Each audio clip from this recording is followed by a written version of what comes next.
400 साल पुराना मज़ार। नाज़रीन, आज हम आपको लेकर आए हैं हज़रत सैयद हाफ़िज़ शम्सुद्दीन कमरुद्दीन क़ादरी चिश्ती बुखारी की मज़ार शरीफ पर, और आपको आस्ताना दिखाएंगे हज़रत बाबा फ़रीद गंज शकर, बाबा निगार चीद दूल्हा और हज़रत मुबारक नोबी बाबा गौरी शाह का। तो नाज़रीन, अगर आप लोगों ने हमारे चैनल को सब्सक्राइब नहीं किया है तो हमारे चैनल को सब्सक्राइब कर दें और लाइक शेयर कर दें। आज 18 रजब है और हज़रत शम्सुद्दीन का उर्स मुबारक है जो एक दिन चलता है। तो अभी हम आपको लेकर आए हैं।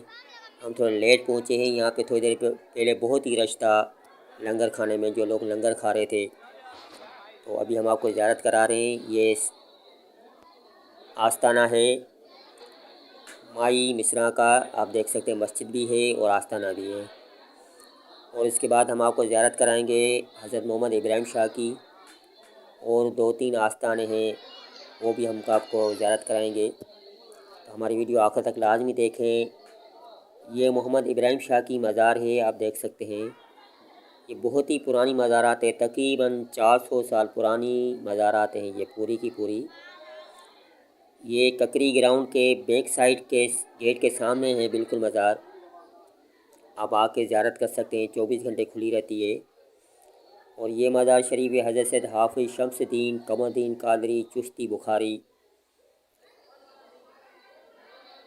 यहाँ एक शेर भी लिखा हुआ है कि खिदमत फ़कीरों की अगर कुछ मर्तबा चाहता है, कर खिदमत फ़कीरों की अगर कुछ मर्तबा चाहता है, कि दाना खाक में मिलकर गुलजार होता है। माशाल्लाह, बहुत ही खूबसूरत शेर लिखा हुआ है।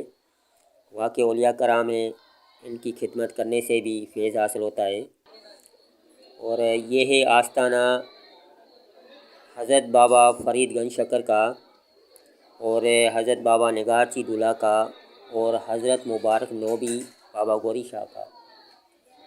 आप देख सकते हैं माशाल्लाह, आस्ताना बहुत ही खूबसूरत है। और अल्लाह ताला हम सब के लिए आसानी करे, हम सब का खैर करे। आप देख सकते हैं ये आस्ताना शरीफ। नाज़रीन, हर रजब की 18 तारीख को यहाँ उर्स मनाया जाता है, और बहुत ही अकीदत के साथ लोग आके यहाँ चादर चढ़ाते हैं, दुआ मांगते हैं। तो अगर आपको हमारा चैनल अच्छा लगा हो तो सब्सक्राइब कर दें और वीडियो को लाइक कर दें। अल्लाह हाफ़िज़।